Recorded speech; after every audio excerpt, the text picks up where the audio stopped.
Ser eleito o vencedor do prêmio Golden Boy deveria ser um sinal claro de um futuro brilhante no futebol. Desde a sua criação em 2003, o troféu consagrou jovens promessas que tinham tudo para dominar o cenário mundial por anos. No entanto, nem sempre essa história termina como o esperado. No vídeo de hoje eu vou falar para vocês os piores Golden Boys da história do futebol, seja por motivos de lesões, má continuidade ou por algum outro motivo específico. Eu vou citar ele aqui nesse vídeo e vocês vão dizer se concordam ou não. Então, se esse tipo de vídeo te interessa, fica aí que eu garanto que você vai gostar. Muito prazer, o meu nome é João Victor, esse daqui é o canal do MVP e eu espero que vocês gostem. Vamos dar início ao nosso vídeo falando do Anderson, que surgiu como uma das maiores promessas do futebol brasileiro no início dos anos 2000. Revelado pelo Grêmio, ele se destacou na histórica Batalha dos Aflitos, onde ele marcou o gol decisivo que garantiu o acesso do clube para a Série A do Brasileirão. A sua habilidade como meio-campista ofensivo chamou a atenção do Porto, que o contratou em 2006 por 7 milhões de euros. No Porto, o Anderson teve um início muito promissor, sempre com um jogo muito físico e forte. O jogador era referência em campo e, apesar da idade, já era um dos líderes da equipe, conquistando o título do campeonato português e mostrando o seu grande potencial. Só que, no entanto, uma grave lesão interrompeu a sua ascensão na equipe portuguesa logo no seu início. Mesmo assim, por conta de todo o futebol jogado ao longo da temporada, o Manchester United viu nele um talento especial e resolveu investir 31 milhões de euros para contratar ele em 2007. Nos seus primeiros anos no futebol inglês, o Anderson teve momentos de brilho, sendo peça fundamental na conquista da Champions League e da Premier League logo na sua temporada de estreia. Dessa maneira, mesmo com grandes concorrentes de renome, o meia foi eleito o Golden Boy de 2008. No entanto, a sua carreira começou a declinar devido a problemas físicos, falta de disciplina e dificuldade de manter a forma, o que acarretou na sua queda de rendimento e novas diversas lesões. Chegando como grande promessa, o Anderson começou a perder espaço no elenco até ser emprestado para a Fiorentina e posteriormente retornar aqui para o futebol brasileiro. No seu retorno para o futebol brasileiro, o Anderson teve passagens extremamente decepcionantes pelo Coritiba e pelo Internacional, clube que inclusive foi rebaixado junto com o jogador. Os problemas físicos, de lesões e de preguiça dentro de campo continuavam e o Anderson se tornou um jogador totalmente comum. Como último suspiro na carreira, o Anderson foi lá pro futebol turco jogar no Adana Demirspor, mas depois de 15 jogos apenas, o jogador decidiu que não dava mais e decidiu se aposentar da sua carreira com apenas 31 anos de idade. Seguindo a nossa lista, vamos falar aqui do Alexandre Pato, que surgiu como um fenômeno no Internacional, onde estreou como profissional em 2006 com apenas 16 anos de idade e rapidamente já chamou a atenção do futebol europeu. Sendo um atacante muito rápido, forte e que fazia gol de todas as maneiras, o Pato era considerado por muitos como o maior prospecto da história do futebol brasileiro naquela época. Desse modo, com apenas 17 anos, ele foi contratado pelo Milan por 27 milhões de euros, em uma das maiores transferências de um jovem brasileiro na história do futebol naquela época. Lá no Milan, o Pato teve um início meteórico, marcando gols importantes e sendo considerado um dos atacantes mais promissores do planeta. Em 2009, o jogador venceu o prêmio de Golden Boy e era visto como o futuro do esporte. Lá na equipe italiana, entre os anos de 2007 e 2011, ele acumulou 63 gols e deu 18 assistências em 150 jogos, ajudando a equipe a conquistar o título italiano e da Supercopa. No entanto, a sua carreira começou a ser prejudicada por uma série de lesões musculares que limitaram a sua continuidade no alto nível. Retornando para o futebol brasileiro com apenas 25 anos de idade para defender a camisa do Corinthians, o Pato teve uma passagem extremamente decepcionante com a camisa do clube paulista, ficando mais marcado pelo pênalti perdido horrível contra o Dida e pela eliminação na Copa do Brasil. Apesar do Pato ter jogado muita bola pelo São Paulo e posteriormente ter voltado para a Europa para jogar no Chelsea e no Villarreal, aquela promessa que todo mundo esperava que seria o novo Ronaldo nunca se concretizou. tornou. Então a gente pode sim dizer que o Alexandre Pato, pelo potencial que tinha, pode ser considerado um dos piores Golden Boys da história do futebol.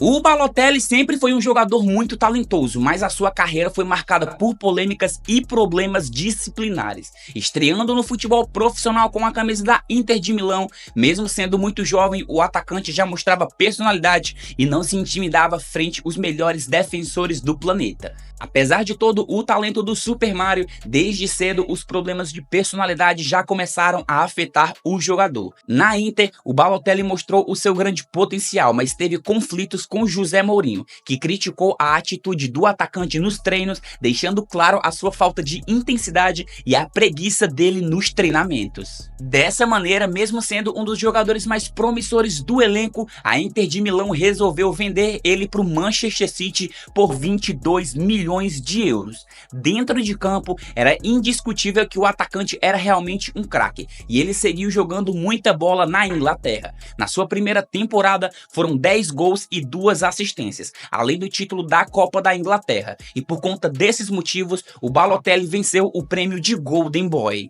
Durante a sua passagem pelo City, ele teve momentos icônicos, como a sua atuação na conquista da Premier League de 2012, marcando 13 gols em 23 jogos. No entanto, a sua indisciplina e comportamento horrível começaram a prejudicar a sua carreira. Um lance muito marcante foi em um amistoso contra o Los Angeles Galaxy, em que após sair frente a frente com o goleiro, o Balotelli pareceu brincar e não quis marcar o gol de propósito, recebendo vaias da torcida e sendo substituído quase que imediatamente. Na Eurocopa de 2012, tivemos o último grande momento da carreira do Balotelli.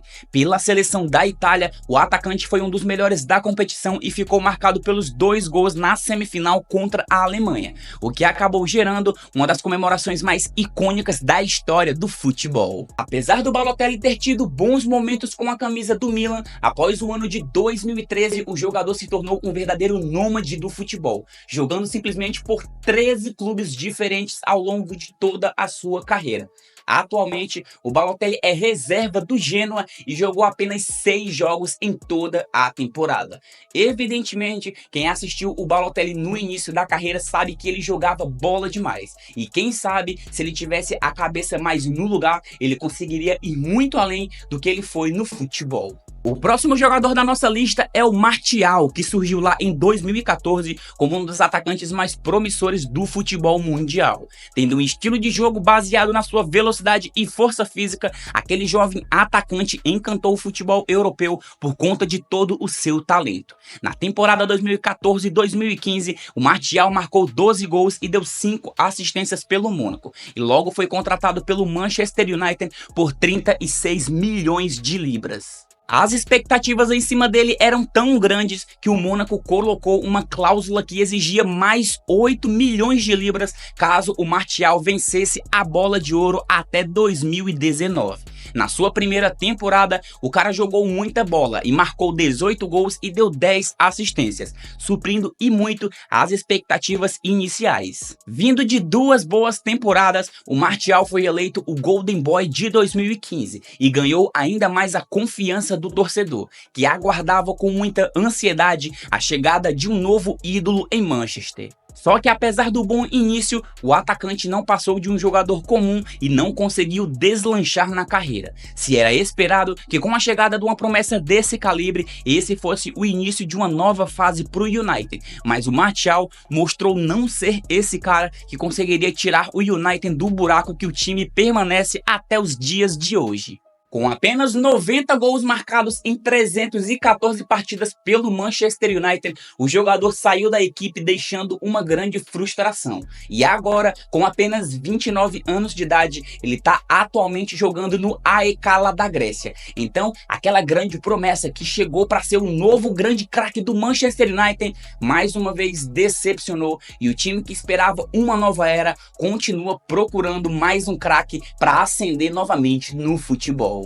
No ano de 2016, surgiu no Benfica um promissor meia de 17 anos de idade chamado Renato Sanches. Com uma grande capacidade de criação, dominância de meio campo e armação de jogadas, o jogador logo caiu na graça dos fãs de futebol.